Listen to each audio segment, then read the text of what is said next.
இன்றைக்கி இந்த முலாம்பழம் பறிக்கிறதுக்காக நாம் இந்த தோட்டத்துக்கு வந்திருக்கோம்.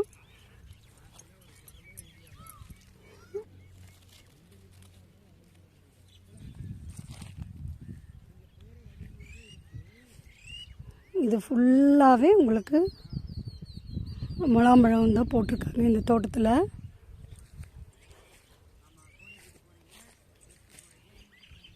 இந்த தர்பூசணி அப்புறம் வெள்ளரி பிஞ்சு கொடி மாதிரி தான் இருக்குது இந்த முலாம்பழமும். நான் எத்தனை நாளாக இந்த பழம் மரத்தில் காய்க்குதுன்னு நினச்சிட்டு இருந்தேன். இங்கே வந்ததுக்கு பிறகு தான் தெரிஞ்சது இது கொடியாக படர்ந்துருக்குன்னு. இந்த பறவைகள் சத்தம் காதுக்கு நல்லா இனிமையாக இருக்குது கேட்குறதுக்கு. கீச்சு மூச்சுன்னு கத்தியே இருக்குது.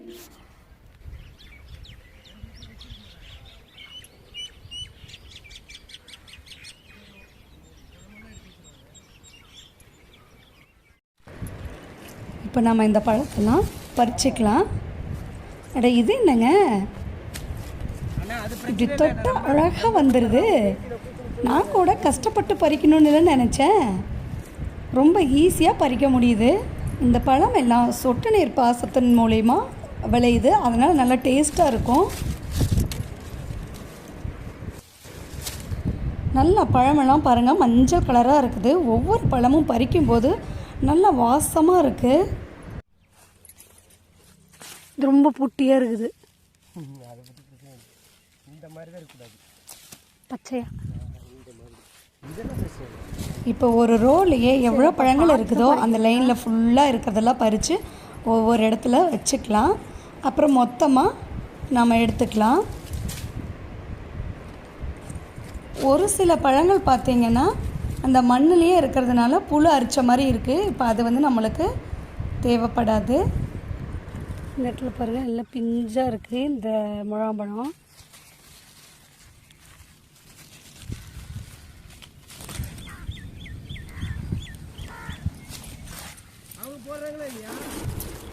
இந்த மாதிரி நிறையா பழங்கள் பார்த்திங்கன்னா புழு அரிச்ச மாதிரி இருக்குது. இந்த மாதிரி விவசாயிகள் விதை விதைச்சு அதுக்கு சொட்டு நீர் பாசனம்லாம் பார்த்து ரெடி பண்ணி கஷ்டப்பட்டு காயெல்லாம் வளர்ந்து பழமாக வரும்போது பறிக்கிற தருணத்தில் இந்த மாதிரி இருந்ததுன்னா பாவம் அவங்களுக்கும் கொஞ்சம் நஷ்டந்தாங்க வருது. ஆனால் நாம் பழம் வாங்கும்போது குறைச்சி கேட்குறோம் ரேட்டு. ஆனால் கண்ணுக்கு தெரியாமல் அவங்க இவ்வளோ கஷ்டப்படுறது நம்மள பல பேருக்கு தெரியாது. இந்த பழத்தை பார்த்தா எனக்கும் மாம்பழம் மாதிரியே இருக்குது. அந்த மஞ்சள் நிறத்தில் இருக்குது. வீட்டுக்கு போயிட்டு ஜூஸ் போடலான்னா கூட இருந்தவர் இப்போவே உடச்சி சாப்பிட்லான்றாரு. சரி விடுங்க. வாவ் மனம் வருங்க. நல்ல ஒரு மனமாக தான் இருக்குது. ஆனால் நம்மளால சாப்பிட முடியாது. இனிக்குது. என்ன சொன்ன அப்புறம் நான் இது வரைக்கும் நீ அதுக்கு டக்குன்னு பறிச்சு உடைச்சிட்ட.